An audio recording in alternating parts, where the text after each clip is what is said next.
అధిక బరువు అనేక సమస్యలకు కారణం. సాహితీ యోగా ఆన్లైన్ క్లాసులో జాయిన్ అవ్వండి.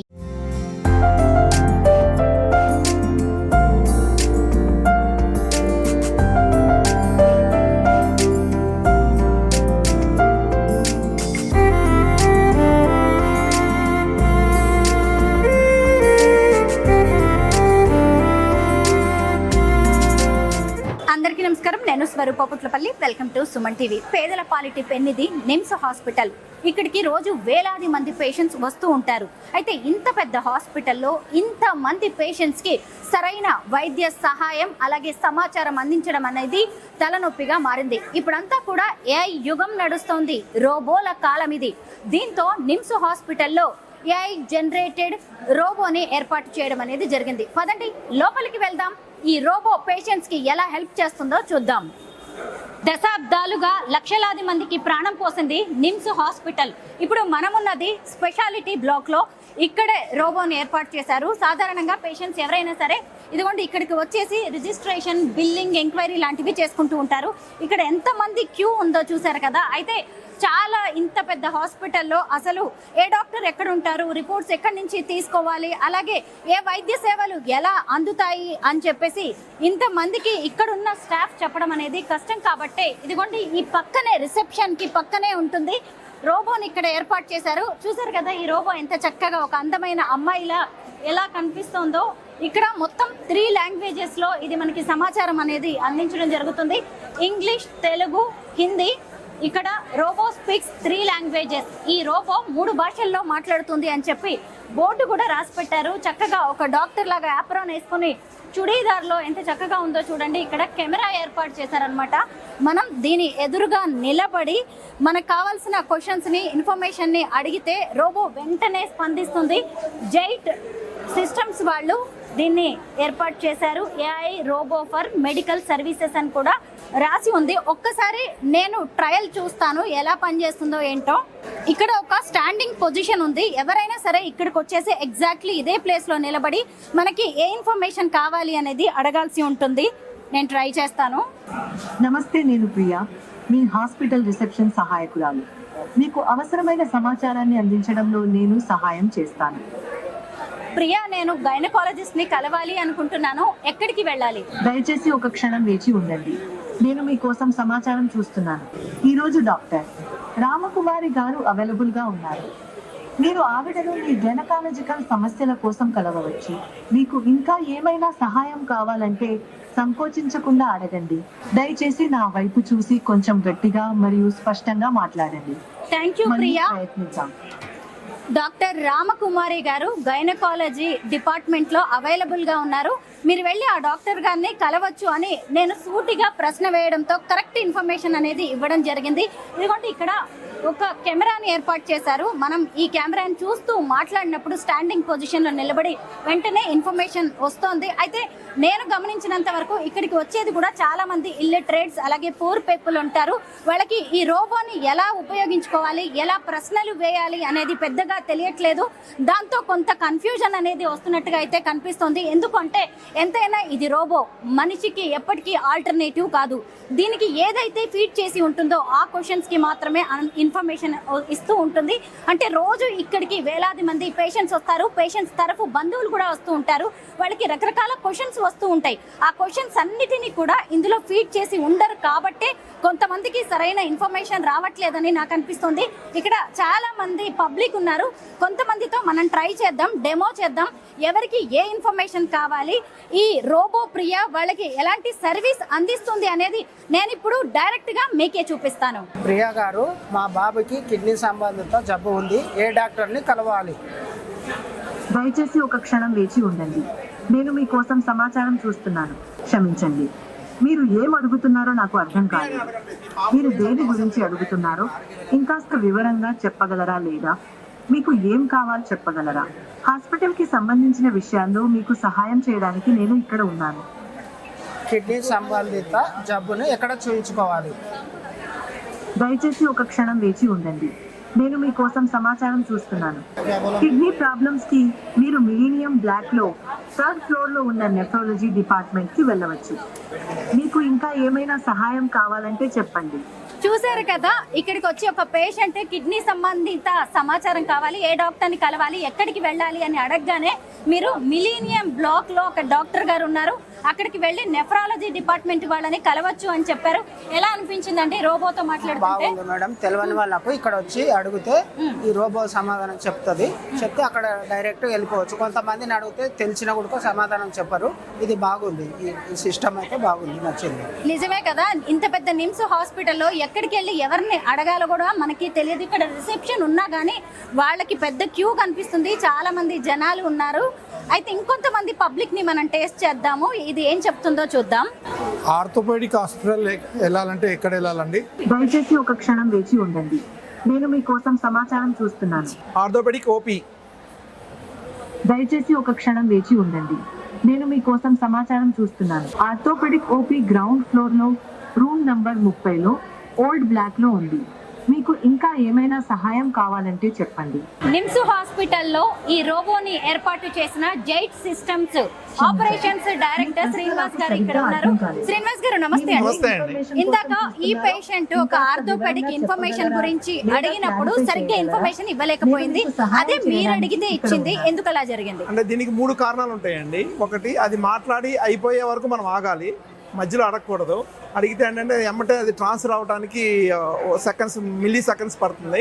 అందుకని అది ఎమ్మటే అబ్జర్వ్ చేసుకోలేదు. ఒకటి కారణం. రెండోది, మాట్లాడినప్పుడు మనం తడబాటు అనేది ఉండకూడదు. ఆ తడబాటు ఉండడం వలన ఏమవుతుందంటే అది అక్కడ అయిపోయింది వర్డ్ అనుకొని నెక్స్ట్ రెస్పాండ్ అయిపోతున్నాం. ఇప్పుడు మనం ఆర్థోపెడిక్ అన్నాము, ఆపంగానే ఏమవుతుందంటే అది అయిపోయింది అనుకో, అది కరెక్ట్ క్వశ్చన్ కాదు కదా. అందుకని నాకు ఇన్ఫర్మేషన్ లేదు అంది. నేను మాట్లాడినప్పుడు నేను స్పష్టంగా ఆర్థోపెడిక్ అని కంటిన్యూ స్పీడ్గా చెప్పాను. ఆ డిఫరెన్స్ మూలాన ఇది నాకు రెస్పాన్స్ ఇచ్చింది అన్నమాట.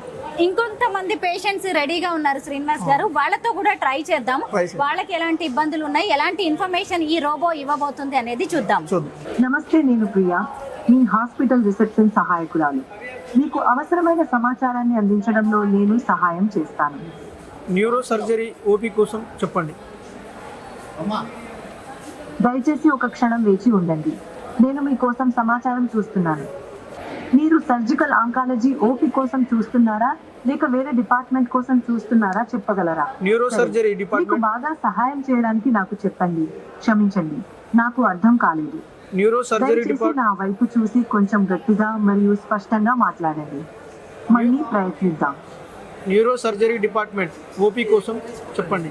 సూపర్ స్పెషాలిటీ బ్లాక్ లో 5th ఫ్లోర్ లో సర్జికల్ గ్యాస్ట్రోఎంటరాలజీ ఓపీ, అదే బ్లాక్ లో 2nd ఫ్లోర్ లో ఎగ్జిట్ గేట్ సర్కిల్ దగ్గర సర్జికల్ ఆంకాలజీ ఓపీ ఉన్నాయి. మీరు ఏ సర్జికల్ డిపార్ట్మెంట్ కోసం చూస్తున్నారో చెప్పగలరా? Neuro surgery. శ్రీనివాస్ గారు, ఇప్పుడు ఈ పేషెంట్ న్యూరో సర్జరీకి సంబంధించిన ఇన్ఫర్మేషన్ కావాలి అని రోబో ప్రియాని అడిగినప్పుడు అది ఏమాత్రం స్పందించలేదు, తనకు అర్థం కావట్లేదు అంది. మీరు కూడా ట్రై చేశారు, కానీ ఎందుకు ఇలాంటి ఎర్రర్స్ వస్తున్నాయి, ఇబ్బందులు తలెత్తుతున్నాయి? ఇది మెయిన్ బేసికల్గా నెట్ బేస్తో పనిచేస్తుందండి. నెట్ స్పీడ్ ఎప్పుడైతే తగ్గిపోతుందో అప్పుడు ఆ ట్రాన్స్ఫర్ ఆ బైట్స్ ట్రాన్స్ఫర్ అవ్వడానికి టైం పడుతుంది. ఆ టైం పట్టేటప్పుడు మనం ఇంకో క్వశ్చన్ టక్కున అడిగేసామంటే అది రెండు కూడా క్లాష్ అయిపోయి అది అంటే రాంగ్ ఆన్సర్ ఇవ్వకుండా మేము దానికి ప్రొటెక్షన్కి ఏం పెట్టామంటే ఏది తెలియకపోతే ఇంకోసారి నాకు రిపీట్ చేయండి అని అడిగేటట్టు మేము దాని ప్రోగ్రామ్ డిజైన్ చేశాను అన్నమాట. అందుకనేసి అది మీకు రిపీటెడ్ అని అలా అవుతూ ఉంటుంది. టిల్ అది స్పీడ్ అయ్యి ఆ బైట్స్ ట్రాన్స్ఫర్ అయిన తర్వాత నెక్స్ట్ నేను 2 సార్లు తర్వాత నాకు మళ్ళీ వచ్చింది. న్యూరో సర్జరీ డిపార్ట్మెంట్ అంటే మీరు న్యూరో సర్జరీ ఐసీయూ గురించి అడుగుతున్నారు, న్యూరో సర్జరీ ఓపీ గురించి అడుగుతున్నారు, మళ్ళీ నాకు రెస్పాండ్ అయింది. కానీ ఇక్కడికి వచ్చే వాళ్ళకి, పేషెంట్స్కి లేదంటే జనరల్ పబ్లిక్కి పెద్దగా అవేర్నెస్ ఉండదు. అబ్బా, దీంతో ఇంతసేపు మనం మాట్లాడడం కంటే అటువైపు వెళ్ళి మళ్ళీ అక్కడున్న స్టాఫ్ని అడగడం బెటర్ అనుకుంటారు కదా. దాని గురించి ఇప్పుడు మేము ఈ 15 రోజుల నుంచి ఇటువంటి ప్రాక్టికల్ ప్రాబ్లమ్స్ ఏమైనా ఉంటాయి అనే దాని గురించే మేము స్టడీ చేసి we're one by one we're eliminate చేస్తున్నాం అండి. అందుకనేసి మేము ఇక్కడ ఉంది. యాక్చువల్గా మేము ఇది అయిపోయిన తర్వాత ఇక్కడ మేము ఉండాల్సిన అవసరం లేదు. జస్ట్ ఒక సిస్టమ్ ఆన్ చేసుకుంటే డైరెక్ట్గా వచ్చి మాట్లాడవచ్చు, వెళ్ళిపోతూ ఉండవచ్చు అనమాట.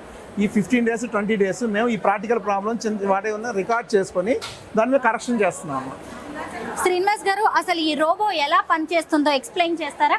ఇది వచ్చేసి మా robo AML, artificial intelligence, machine learning and cloud ద్వారా పనిచేస్తుందండి. అయితే దీంట్లో క్లౌడ్లో ఏంటంటే మన స్పీకింగ్ లాంగ్వేజ్ మాడ్యూల్లో మేము దీన్ని యూటిలైజ్ చేసుకుంటున్నాం అనమాట.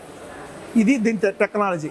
అయితే ఇక్కడ మనకి లాంగ్వేజ్ మాడ్యూల్ ఎట్లా క్యాప్చర్ చేస్తుంది అంటే మన మౌత్ మూమెంట్ని కెమెరాతో క్యాప్చర్ చేసి మనకి రిప్లై ఇస్తుంది అనమాట. That is the technology behind it. ఇక్కడ కెమెరా ఎందుకు ఏర్పాటు చేశారు? అది మౌత్ మూమెంట్ అండి. మౌత్ మూమెంట్ గురించి ఇప్పుడు చూడండి, ఇది షూట్ చేయండి. It is scanned. నేను మాట్లాడుతుంటే చూసారా, దట్ ఈస్ ద పర్పస్ అన్నమాట. ఇదిగోండి ఏఐ రోబోని ఈ సిస్టమ్తో కనెక్ట్ చేశారనమాట. అక్కడి నుంచుని ఎవరైనా మాట్లాడినప్పుడు దాని లిప్ సింక్ని అది స్కాన్ చేస్తూ దానికి సంబంధించిన ఇన్ఫర్మేషన్ ఇస్తూ ఉంది. అయితే శ్రీనివాస్ గారు చాలా ఎర్రర్స్ అయితే వస్తున్నట్టుగా కనిపిస్తోంది. వీటిని మీరు ఎలా రెక్టిఫై చేయబోతున్నారు, ఎలా అప్డేట్ చేయబోతున్నారు ప్రియాని? ఇప్పుడు 1 వీక్ 10 డేస్ నుంచి రన్ చేస్తున్నాం అండి. ఇంత ప్రాబ్లం ఎప్పుడు ఈ రోజు ఏంటంటే నెట్ స్పీడ్ కొంచెం ప్రాబ్లం ఉన్నట్టుంది, అందుకని ఎర్రర్స్ వస్తున్నాయి. దాన్ని కూడా మేము ఎట్లా ఫిక్స్ చేయాలనేది ఆలోచిస్తున్నాం. ఇంతకీ ఈ రోబో ఇంకా ఎలాంటి సర్వీసెస్ ఇస్తుంది? ఇంకా ఫ్యూచర్లో ఈ రోబో వచ్చేసి ఇప్పుడు ఓన్లీ స్పీకింగ్ మాడ్యూల్ మాత్రమే మేము వాళ్ళు బేసిక్ అడిగారు, బేసిక్ మాత్రమే మేము ఇచ్చాము. దీంట్లో ఇంకా number of technologies utilize attach చేసుకోవచ్చు అండి. సపోజ్ ఇప్పుడు ఇంతకుముందు కియాస్కీస్ ఉన్నాయి. ఇక్కడ కియాస్కీస్లో ఏంటంటే మనిషి వచ్చి టైప్ చేయాలి, టైప్ చేసిన తర్వాత మాత్రం ఇన్ఫర్మేషన్ మనకి వస్తుంది అనమాట. ఆ మనిషి టైపింగ్ అంటే అందరికీ రావచ్చు రాకపోవచ్చు, ప్లస్ ఇంగ్లీష్లోనే టైప్ చేయాలి కియాస్కీలో. ఇక్కడ ఏంటంటే దాన్ని కూడా మేము ఇంటర్ప్రిటేషన్ చేసి దీనికి మాట్లాడిన వాయిస్ని అది కియాస్కీలోకి వెళ్ళి అక్కడ నుంచి మనకి ఇన్ఫర్మేషన్ వచ్చేటట్టు ప్రింట్అవుట్ కావాలంటే ప్రింట్అవుట్ వస్తుంది. అట్లాగే స్కాన్ చేసుకోవచ్చు. డాక్టర్ రాసిన ప్రిస్క్రిప్షన్ కానీ ఏదైనా ఉంటే స్కాన్ చేసుకోవచ్చు అనమాట. స్కాన్ చేసుకుని స్కానింగ్ ఇన్ఫర్మేషన్ మళ్ళీ మనకి ఇది బయటికి వాయిస్ కమాండ్లో బయటికి పంపిస్తుంది. బయటకు స్కాన్ చేయాల్సి ఉంటుంది, అటాచ్ చేస్తామండి దీనికి. Future this is the development, this is scope of the project, future development scope అనమాట ఈ ప్రాజెక్ట్ లో. అంటే ఇప్పటికి దీన్ని డెమోగానే చూడాలా? డెమో కాదు, ఇది రిసెప్షన్ ఫైనల్ గా. దిస్ ఈస్ ద మనం అంటాం కదా 1.0 2.0 రోబో అనేసి, అట్లా ఇది 1.0 వెర్షన్. ఓకే, ప్రియాకి ఇప్పుడు ప్రియా 2 కూడా వస్తుంది, 2.0 వెర్షన్ వస్తుంది, 3.0 కూడా వస్తుంది. ఎన్ని రోజులు అయిందండి దీన్ని ఇక్కడ పెట్టి? ఇక్కడ 20 డేస్ అయిందండి. 20 డేస్ నుంచి పబ్లిక్ నుంచి మీకు ఎలాంటి రెస్పాన్స్ కనిపిస్తుంది? మాకు చాలా మంచి రెస్పాన్స్ వచ్చిందండి పబ్లిక్ నుంచి కూడా. మీరు కూడా మాట్లాడుంటారు కదా 2-3 పబ్లిక్తో, వాళ్ళు కూడా సాటిస్ఫై అయ్యారు. అప్పుడప్పుడు చిన్న ప్రాబ్లమ్స్ దాన్ని రెక్టిఫై చేస్తాం. అంటే దీనికి అంత మనం ట్రైనింగ్ ఇస్తే అంత బాగా మాట్లాడుతుంది. నెంబర్ ఆఫ్ క్వశ్చన్స్ గురించి కూడా దీంట్లో ఒక సిస్టమ్ పెట్టుకున్నాం మేము.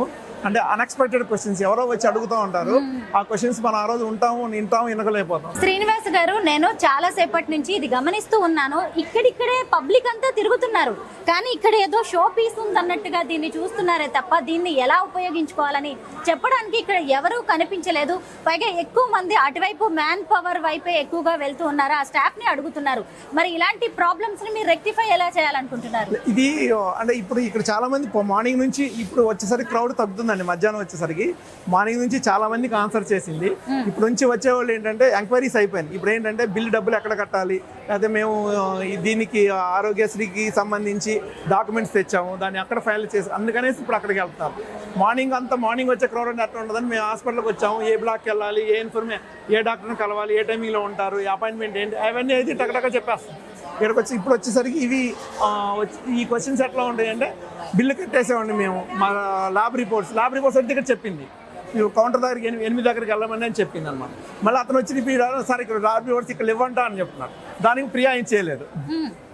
అంటే ప్రియాకి మీరు ఏవైతే ప్రోగ్రామింగ్ చేశారో వాటికి మాత్రమే ఆన్సర్ చేయగలదు, కానీ జనరల్ పబ్లిక్ కి అనేక రకాలైన క్వశ్చన్స్ ఉంటాయి, అన్ఎక్స్పెక్టెడ్ డౌట్స్ ఎన్నో వస్తూ ఉంటాయి, వాటిని క్లియర్ చేయలేదు కదా. ఆ డౌట్స్ ని ఇప్పుడు రికార్డ్ చేసుకుంటున్నాం మేము, అన్ఎక్స్పెక్టెడ్ డౌట్స్ ని రికార్డ్ చేసుకొని this also will give the training in next course of time. దీని కాస్ట్ తెలుసుకోవచ్చా? కాస్ట్ ఇది 10 lakhs అండి. శ్రీనివాస్ గారు, ఎందుకు దీనికి ఇంత కాస్ట్? దీంట్లో technology is the main important అండి. ఒక ప్రోగ్రామ్ మేము 9 months ముందు స్టార్ట్ చేసాం కాన్సెప్ట్. దీన్ని ఒక 6 months పట్టింది అనమాట. 6 months what is the man power cost, what is the items we're using in this, you have to consider everything కదండి. ఇలాగా రిసెప్షన్ లో ఒక రోబోని ఏర్పాటు చేయడం అనేది నిమ్స్ లోనే ఫస్ట్ టైమా, లేదంటే ఇంకా ఏమైనా హాస్పిటల్స్ లో ఇలా పెట్టారా? This is the first time అని India, almost all I think మాకున్న నాలెడ్జ్ ప్రకారం సౌత్ ఇండియాలోనే ఫస్ట్ టైం. ఇది ఎవరి ఆలోచన అండి? ఎవరు మిమ్మల్ని అప్రోచ్ అయ్యారు ఈ రోబో కోసం? ఈ ఆలోచన వచ్చేసి నిమ్స్ డైరెక్టర్ గారిదండి. యాక్చువల్గా మేము ఇంతకుముందు నిమ్స్ కొన్ని ఎక్విప్మెంట్ ఇస్తా ఉన్నాము. ఎక్విప్మెంట్ ఇస్తున్నప్పుడు వాళ్ళు వాళ్ళ ప్రాబ్లం చెప్పారు. ప్రాబ్లం ఏంటంటే ఇట్లా రిసెప్షన్ నుంచి వచ్చేసరికి ఒకే టెంపోతో వాళ్ళు ఆన్సర్ చేయలేకపోతున్నారు. ప్లస్ ఒక్కోసారి నాలో రిపీటెడ్గా అడిగితే కొంచెం ర్యాష్గా సమాధానం చెబుతున్నారు. ఆ కంప్లైంట్స్ అన్నీ కూడా నేను డైరెక్టర్ గారి దగ్గరికి వెళ్ళినాయి. దాన్ని ఆ సార్ అడిగారు, దీనికి ఏమన్నా మనం ఇంత టెక్నాలజీ డెవలప్ చేస్తున్నాం కదా, ఏ అంటున్నారు కదా, ఏమన్నా సొల్యూషన్ ఉందా అనేసి. డెఫినెట్గా ఉందండి అనేసి చెప్పాము. After 6 months this is the output అండి. ఇది ఖచ్చితంగా వినూత్న ప్రయోగమేనండి. ఎందుకంటే ఒక గవర్నమెంట్ హాస్పిటల్లో ఒకవైపు రోగుల వైపు నుంచి, జనరల్ పబ్లిక్ వైపు నుంచి ఆలోచించి ఇన్ఫర్మేషన్ ఇవ్వడానికి మనం ఏఐని వాడుకోవాలి అని నిమ్స్ డైరెక్టర్ బీరప్ప గారు మంచి ప్రయత్నం అయితే చేశారు. బట్ ఇందులో కొన్ని టెక్నికల్, ప్రాక్టికల్ ఎర్రర్స్ కనిపిస్తున్నాయి. ఇక ఫ్యూచర్లో వాటిని మీరు లేకుండా చేసే అవకాశం ఉందా? డెఫినెట్గా అండి. ప్రాక్టికల్ ఎర్రర్స్ వితిన్ ఈ వీక్లోనే మేము క్లోజ్ చేసేస్తామండి. అంటే కొన్ని మనం ఒక ఏదైనా ప్రొడక్ట్ తయారు చేసిన తర్వాత మనం కొంత ఊహించుకొని చేస్తాం, కానీ బయటకు వచ్చిన తర్వాత మన ఊహ కంటే కూడా కొన్ని అనుభవాలు మనకు ఎదురవుతాయి. ఎదురైన దాన్ని మనం ఫిక్స్ చేయడమే మా టెక్నాలజిస్ట్ యొక్క గొప్పతనం అన్నమాట. శ్రీనివాస్ గారు, ప్రైవేట్ హాస్పిటల్స్కి కూడా ఇలాంటి ప్రియాలను తయారు చేసి ఇవ్వబోతున్నారా మీరు? ఫస్ట్ మేము గవర్నమెంట్ హాస్పిటల్స్కి సర్వీస్ అనే ప్రొవైడ్ చేద్దాం అనేసి అండి. Like Osmania, like Gandhi hospital, NIMS ఇట్లా. ఎందుకంటే ఇక్కడ అంటే పబ్లిక్ అట్లా అన్ఎడ్యుకేటెడ్ పబ్లిక్ వస్తారు, ప్లస్ రూరల్ ఏరియా నుంచి వస్తారు వాళ్ళు. కాబట్టి వాళ్ళకి సర్వీస్ ఇస్తే బెటర్. నేను తయారు చేసిన దాన్ని కూడా మాకు ఒక సెల్ఫ్ సాటిస్ఫాక్షన్ అనేది కూడా దొరుకుతుంది డబ్బులతో పాటు. కరెక్టే అండి. అయితే నేను గమనించినంత వరకు ఇక్కడ నెట్ ఇష్యూ ఎక్కువగా ఉన్నట్టుంది. ఈ రోజే ప్రాబ్లం వచ్చిందండి, ఇవాళే వచ్చింది ప్రాబ్లం. అలాగే పాపం ఇక్కడికి వచ్చే పేదలకి, పెద్దగా చదువు రాని వాళ్ళకి దీన్ని వాడడం తెలియట్లేదండి. ఎవరినైనా ఇక్కడ పెట్టి దాన్ని ఉపయోగించే అవకాశం ఉంటుందా? అవసరం లేదండి. అదే ఇప్పుడు మా ఇంటెన్షన్ ఏంటంటే మళ్ళీ ఇక్కడ పెట్టితే మళ్ళీ again we're going back to the old system. అందుకనేసి ఎవరు మనిషితో అవసరం ఉండకూడదనేదే దీని మెయిన్ ఏఎం అనమాట. కాకపోతే స్టార్టింగ్లో ఈ చిన్న చిన్న పాయింట్స్ ఉన్నాయి కదా, ఆ పాయింట్స్ని మేము రెక్టిఫై చేస్తా ఉన్నాం. చిన్న ఎగ్జాంపుల్ చెబుతానండి. దీంట్లో నిన్న ఒక పేషెంట్ వచ్చాడు. పేషెంట్ వచ్చి నాకు నరాల ఉబ్బు వ్యాధి ఉందన్నాడు. ఎగ్జాంపుల్, నరాల ఉబ్బు అంటే నరాలు అనగానే మనం ఏమంటుంది, రోబోకి ఏం ట్రైనింగ్ ఇచ్చాము, న్యూరాలజిస్ట్ దగ్గరికి వెళ్ళాలన్నాం. నరాల ఉబ్బు అనేది వ్యాస్కులర్ సంబంధించింది అన్నమాట. వ్యాస్కులర్ తెలుసు. ఇప్పుడు మేము ఆ పాయింట్ నోట్ చేసుకున్నాం. అంటే పేషెంట్ నరాల వ్యాధి అంటేనేమో న్యూరో సర్జన్ దగ్గరికి వెళ్ళాలి, నరాల ఉబ్బు వ్యాధి అంటే వ్యాస్కులర్ సర్జన్ దగ్గరికి వెళ్ళాలి అనేది అది నోట్ చేసుకున్నాము. రేపు మళ్ళీ సాటర్డే రోజు ఈ పాయింట్స్ అన్ని కూడా మళ్ళీ ఇన్కార్పొరేట్ చేస్తాం. నెక్స్ట్ టైం అదే క్వశ్చన్ అడిగితే డెఫినెట్గా కరెక్ట్గా గైడ్ చేస్తున్నాం. ఎస్, నేను అబ్జర్వ్ చేసింది ఇంకొకటి ఇదేనండి. మెయిన్ ఏంటంటే లాంగ్వేజ్ ఇష్యూ వస్తుంది. ఎందుకంటే పెద్దగా చదువు రాని వాళ్ళు ఇక్కడికి వస్తున్నారు కాబట్టి వాళ్ళు తమ సమస్యను ఏకంగా మనిషికి చెప్పుకున్నట్టుగా ఈ రోబోకి చెప్పుకుంటుంటే దీనికి ఏమో ఏం అర్థం కావట్లేదు. ఎందుకంటే కొన్ని పదాలు ఖచ్చితంగా ఇంగ్లీష్ లోనే కీవర్డ్స్ కొన్ని ఇంగ్లీష్ తో సంబంధం లేదండి. ఇక్కడ తెలుగులో అయినా ఇప్పుడు మీరు ఛాతీ నొప్పి, ఛాతీ తెలుగు వాడే కదండి, హార్ట్ పెయిన్, అట్లా ఆ కీవర్డ్ చెప్పే విధానంలో కూడా కొంచెం ఇది ఉండదు. ఇప్పుడు నరాల ఉబ్బు వ్యాధి అన్నాడు, అది దాని డిఫరెన్స్ అదేనండి. ఉబ్బు వ్యాధి అనేది ఐడెంటిఫై చేసిందా లేదా ఇది నరాల ఉబ్బు వ్యాధి అనే దాన్ని ఇప్పుడు మేము కొత్తగా పట్టుకున్న వర్డ్ అనమాట. అంటే ఒక పేషెంట్ నుంచే పట్టుకున్న వర్డ్, దాన్ని దీనికి ఇన్కార్పొరేట్ చేస్తాం. మొత్తానికి ఇక్కడికి వస్తున్న సమస్యలు ఏంటి, అసలు ఎక్కడెక్కడ మనకి డౌట్స్ వస్తున్నాయి, జనం ఏం అడుగుతున్నారు అనేవి మీరు లిస్ట్ అవుట్ చేసి పెట్టుకుంటున్నారా? రికార్డ్ అవుతుంది ఆటోమేటిక్ గా, రికార్డ్ అవుతుంది. వీక్లీ వన్స్ మేము చూసుకొని దానికి వీళ్ళతో ఇప్పుడు నిమ్స్లో ఉన్న వాళ్ళతో కోఆర్డినేట్ చేసి ఈ క్వశ్చన్కి ఏ ఆన్సర్ ఇవ్వాలి కరెక్ట్గా. నిన్న ఒక పేషెంట్ వచ్చేసి నాకు బ్యాక్ పెయిన్ ఉంది అనేది, బ్యాక్ పెయిన్ ఉందని అడిగితే ఏముందంటే బ్యాక్లో మీ కుడి పక్క ఉందా ఎడం పక్క ఉందా అని అడిగింది అనమాట. అడిగితే అప్పుడు వాళ్ళు నాకు కుడి పక్కగా ఉందంటే మీకు ఈ సమస్యకు సంబంధించి మీకు వెన్నుపూస సంబంధించిన కావచ్చు, లేకపోతే కిడ్నీలో స్టోన్స్ ఉంటే కూడా మీకు పెయిన్ రావచ్చు. కాబట్టి మీరు ఫలానా డాక్టర్ని కలవాలి అనేసి చెప్పింది అనమాట. చెప్పింది. అయితే ఈ ఫుటేజ్ అంతా కూడా ఎక్కడ రికార్డ్ అవుతుంది, అలాగే ఇక్కడికి వచ్చి చూసుకుంటున్నారు ఏ పేషెంట్స్ వచ్చి ఏ క్వశ్చన్ అడిగారు అనేది కూడా రికార్డ్ అవుతుంది ఎక్కడైనా కెమెరాలో? కెమెరా కాదండి, అది మా కోసం పెట్టుకున్నది, తర్వాత రికార్డ్ ఉండదు. అంటే మనుషులు అయితే కనిపించే అవకాశం లేదు, బట్ వాళ్ళ క్వశ్చన్స్ మాత్రం మీరు తీసుకుంటారు. ఇది ప్రైవసీ కదండి. ఒక హాస్పిటల్కి వచ్చినప్పుడు పేషెంట్ రికార్డ్ అనేది చాలా ప్రైవసీ రికార్డ్ అది. కాబట్టి we are not putting any record, only వాయిస్ని కూడా. ఎందుకంటే ఇప్పుడు మీరు కొన్ని క్వశ్చన్స్ మేము ఎక్స్పెక్ట్ చేయని క్వశ్చన్స్ వస్తున్నాయి కాబట్టి ఆ క్వశ్చన్స్ ప్రతిరోజు మేము ఇక్కడ కూర్చొని చూస్తున్నాము, దాన్ని రికార్డ్ చేసుకుంటున్నాం అనమాట. ఎందుకంటే దీనికి ఏ విధంగా ఆన్సర్ ఇవ్వాలి నెక్స్ట్ రేపు వచ్చినప్పుడు ఎట్లా ఆన్సర్ ఇవ్వాలి అని అంతే తప్పితే తర్వాత ఇంకా ఫ్యూచర్లో రికార్డు కూడా ఏమి ఉండదు. ఎనీవే శ్రీనివాస్ గారు, ఇక్కడైతే కొన్ని టెక్నికల్ ప్రాబ్లమ్స్ ఉన్నట్టుగా కనిపిస్తోంది. అలాగే అన్ఎక్స్పెక్టెడ్ డౌట్స్ కూడా పబ్లిక్ నుంచి రావడం వల్ల ప్రియా అంత అప్డేటెడ్ గా కూడా లేకపోవడం వల్ల కొంత సమస్యలు అయితే కనిపిస్తున్నాయి. త్వరలోనే మీరు వీటన్నిటిని కూడా రెక్టిఫై చేయాలి, వీటన్నిటికి కూడా సొల్యూషన్ వెతుకుతారు. మీ జైట్ సిస్టమ్స్ అనేది ఇంకా ఏఐ యుగంలో మరింత ముందుకు వెళ్తుందని మేము ఆశిస్తున్నాం. Thank you so much and all the best Srinivas thank you గారు. Very much.